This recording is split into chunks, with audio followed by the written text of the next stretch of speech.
In the center of the Spanish Canary island, Tenerife, it seems an unusual place where you would find the third tallest volcano on the whole planet.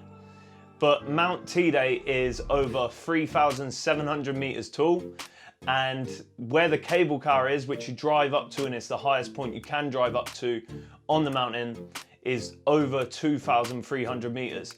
And when you get up there and have a look around, you'll see what I mean by it's almost easy to believe that you were on another planet. It looks insane in every direction.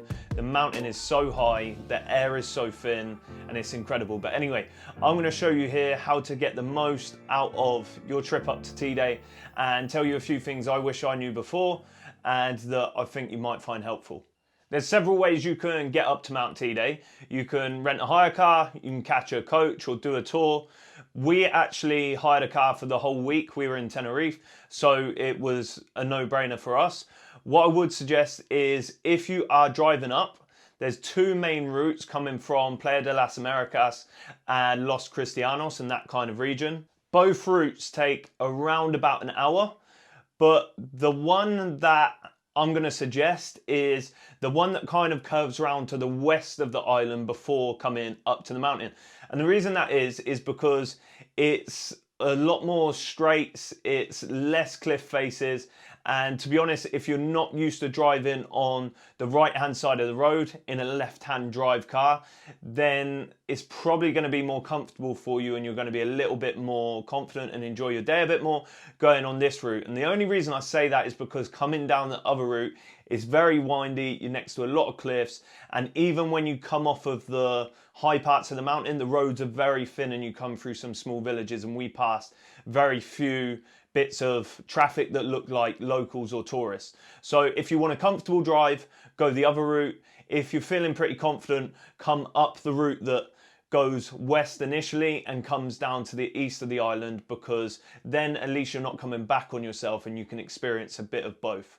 There's plenty of picnic stops along the way and plenty of places to stop. So if you take some water or need the toilet along the way, you'll be absolutely fine. Now, when we went, we didn't actually go to the very summit or peak of TEIDE, but if you wanted to, then you've got a couple of options.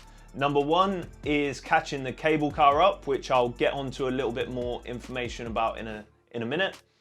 And number two is actually hiking up from a part of the national park called Montaña Blanca.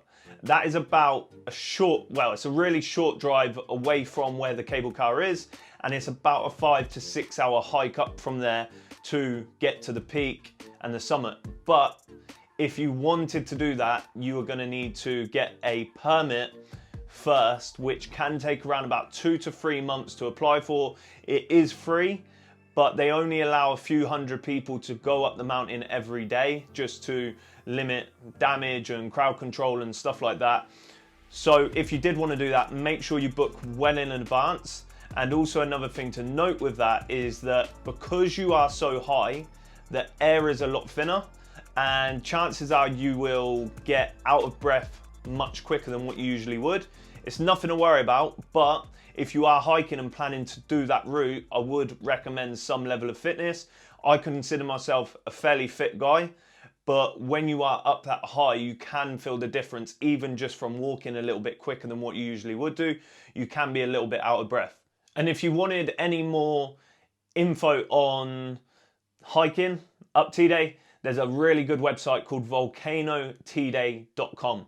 I'll put that in the description down below, but that is where I basically got most of this info from, and it's gonna get you up to speed with all of your hiking stuff. The cable car is gonna be the highest point you can actually drive up to on TEIDE before you need to get out and either catch the cable car to the top or just have a look around and then return. With the cable car, it costs 40 euros or thereabouts per adult to get to the top. Comes every about 5 to 10 minutes, and it takes around about 7 minutes to get from the bottom to the top. When you're at the top, if you did want to get to the very peak, it's another about 45-minute hike to get there, or you can just have a look around, take your time, and then come back down in the cable car. At the bottom of the cable car, you've got a gift shop and you've got some toilets. The gift shop is a little bit pricey, but it does have some nice gifts. So if you wanted to buy something for someone, you've got the chance to there. If not, you've got the cafe there, which actually, to be honest, considering it's in the middle of nowhere, you've got no other choices, is fairly reasonably priced and has a good selection of food and drinks. Not to mention it has an incredible view over the whole kind of valley out in front. One final thing to kind of add with that is the parking there is like, there's a lot of parking. You're not really going to have any trouble there. Although you've obviously got the cafe there, the gift shop, you could make the day even cheaper by taking drinks and snacks with you and literally just have to pay for the car up or the transport up, depending on how you get there. All in all, TEIDE is well worth a trip up there. Whether you're going to Tenerife for a week or 2 weeks, make this a staple of your holiday. The whole thing takes around about 3.5 to 4.5 hours to get up there, have a look about, go for a little walk, have maybe a snack at the cafe, and then get back down to Las Americas, Costa Adeje, or Los Cristianos. The drive up there is beautiful, the scenery is beautiful, the day out is just a must do, and the place itself is one of the most interesting and special places you're going to be able to see.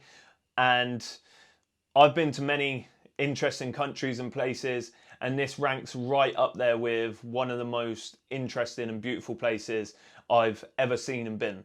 I would highly recommend it, and if you found this video useful, please like, subscribe, or just drop us a comment down below, and I'll catch you on the next one. Told your friend you're not okay, and tell me what's wrong and why you never said you felt that way. And guess you're trying to stay strong.